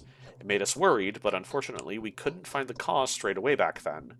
In the end, it turned out that children were dying because of a game. What kind of game kills children? They were playing, what did they call it? It was some kind of medical game. They were stealing medicine from the adults and making some diabolical mixture of it. Then they healed each other with it.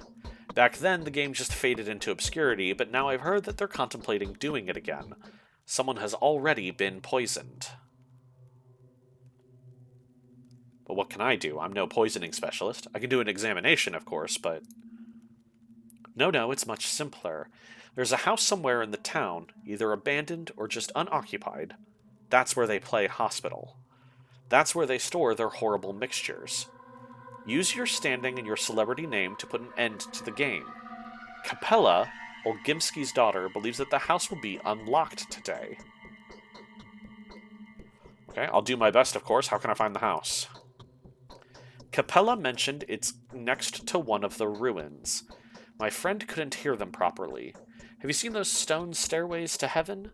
I think you might be able to see the house you're looking for from Eva Yan's window. But most importantly, it should be unlocked. Do the people around here ever leave their doors unlocked? In exceptional cases or emergencies, yes, we do, but generally, houses are supposed to be locked up because they're occupied by several families. People aren't that scared of losing their own belongings, but they care about their neighbors. And now that everyone's so afraid of the man-eater, of course everything's locked. Well, in that case, it won't be too hard to find. Okay, so she thinks I should be able to see it from Eva Yan's place. It'll be some ruins, and then next to it will be an unlocked house. There I should find kids who have ground up a bunch of drugs. This doesn't tell me anything about the murders going on, but as a doctor, that sounds important. Ah, got it. Okay. The scribbling sound has been quest. Okay. So here's my main quest for the day. In pursuit of a killer. Find out who killed the immortal Simon Kane. The dead man's own family may not want it more than I do. I have an abiding desire to punish the murderer, to eradicate them, no matter if they were acting on their own account or at the behest of the powers that be. Whoever they were, they picked the moment far too well. Isidore Barak was the last person to see Simon alive. If it wasn't for Barak's guidance, I never would have come to this backwoods domain. All the more reason to start my pursuit with him. Isidore Barak was murdered. The local authorities have sealed off his house. Alexander Saburov, the head of the Saburov family, has taken control of all the proceedings regarding law and order in the town. They're one of the 3 families that govern the town, and Alexander was the person to take immediate measures after the discovery of Isidore's body.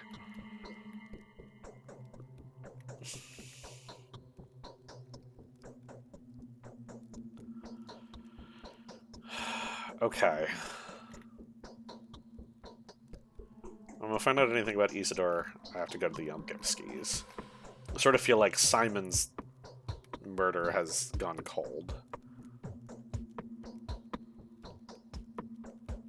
Okay, and Laura is worried about the kids making schmouters.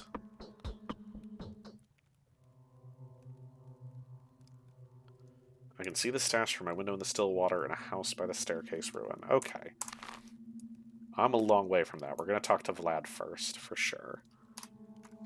I think I can get to him before I wrap up my stream. But otherwise, nothing here. Schmouter. Schmouter is what the kids... Hey, you're a kid? You're a child? We know all about you. What's up, fellow children? The Soul and a Halves got an opportunity to catch their breath. This is good. Now everyone will have time to prepare. Otherwise, we'd have to mourn our boys, and the Halves would be orphaned. Soul and a Halves? It's just a catchy name. Notkin says it's because each of them has a familiar. A cat, a dog, a crow, or a grass snake.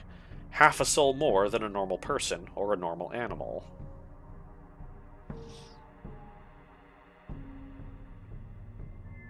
I thought the locals believed that a normal person is supposed to have 1 soul. Isn't soul splitting only reserved to your steppe abominations by the local folklore? Are you nuts? The Shabnak don't have a soul at all. Although, perhaps Notkin has finally done it. He used to make fun of the old legends, taunted the steppe, played spirits, so perhaps the Shabnak came to show him his place. What do they do, these soul and a halves of yours? It's a lifestyle that's larger than life. If you join the soul and a halves, you have to adopt a pet. As you raise it, you change. Then when it's grown, it gets the other way around. Your half begins to take care of you, so you are always together, bound forever. I see. Okay, that was a lot of nonsense. Great. Cool. Glad I spent my time on that.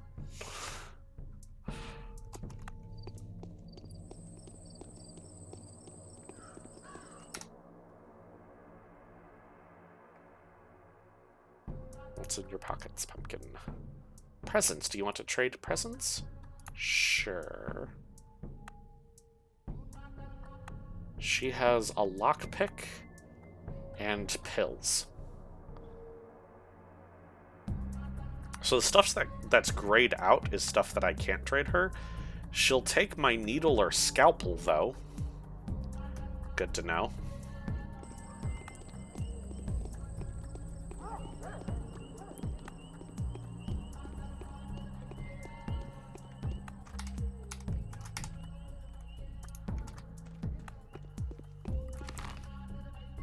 Alright, so the children may have medicine... Oh, that's a building. I thought it was a tree on the map. Children may have medicine on them, but they want sharp things.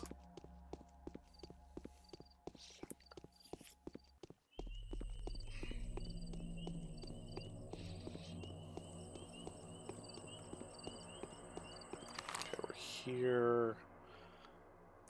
Keep going. There's another thing of water.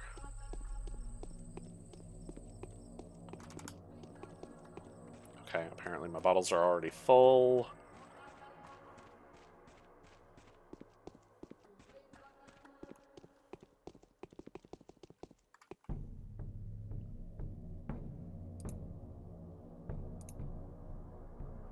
She doesn't have anything. Okay. Slowly getting around. So this should be Vlad's house.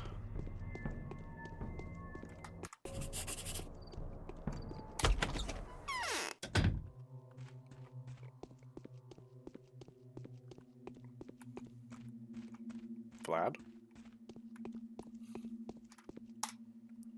Yes? Ah, Bachelor Dankovsky, of course. Who else could be so dapper? I've heard quite a lot about you. Have you taken a look around? Be sure to check the state of the industry around here. We have our own ways. What is the current state of your industry? Come now, it's a complicated establishment with 1,000 years of history.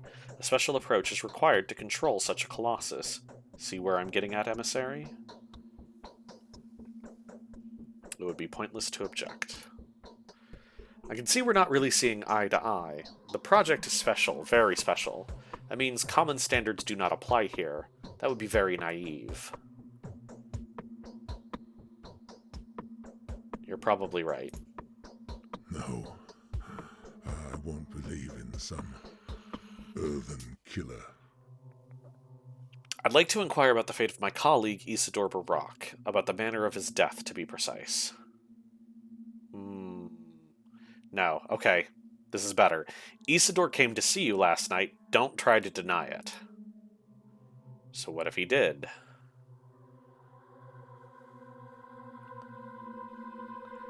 What were you two talking about? Business, my curious friend. Purely business. I have no interest in other subjects, and it has nothing to do with you. And with that, I bid you, the door's behind you, the big one. Why are my children like this? I want to inquire about the fate of my colleague, Isidore Barak. What is this manner you're talking about? Be so kind as to mind your own manners. I had nothing to do with it. Don't they say Isidore was murdered by a steppe demon, a Shabnakadir? There was that thingy, a talon they fished from his wound? Right, a demon. Why didn't I think of it straight away? It was so obvious. No need to put on airs. Like you know life. Scarcely off the train and full of scorn already. Oh, I know these big city manners full well. Yet the capital is 1,000 versts away, as is any other decently civilized place, if you catch my drift. And you didn't let me finish.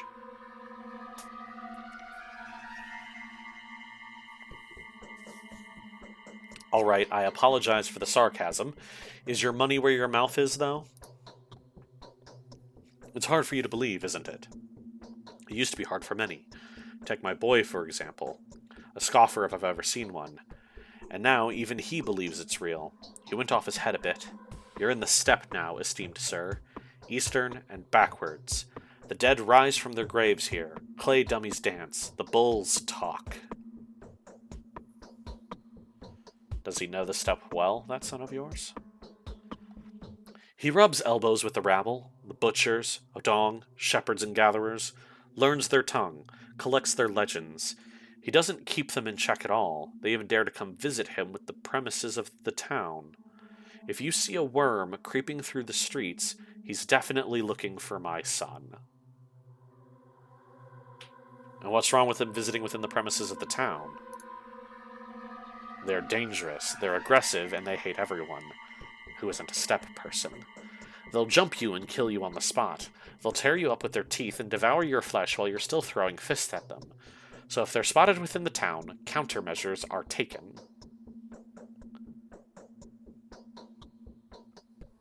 So what of your son? Perhaps he could tell me more about this creature. Hold your horses. You want to talk to my blockhead? No, you have nothing to talk about. He's not here, thankfully. I don't want you two to meet. You heard me? These are tradesmen's words, and I'll stick to them. Oh, I won't leave it at that.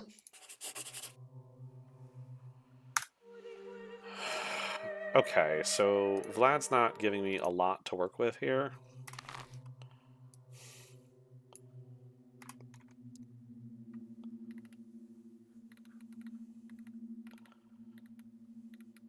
The older Olgimsky does his best to avoid any mention of his household. When I asked him what his son was doing, the honorable stockbreeder momentarily lost his temper.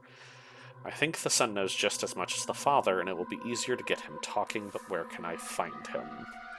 That's going to be my next step on finding the killer, but I think that's going to be it for the stream today. I'll have to talk around to see if anybody knows younger Olgimsky, where I can find him to find out more information about the killer.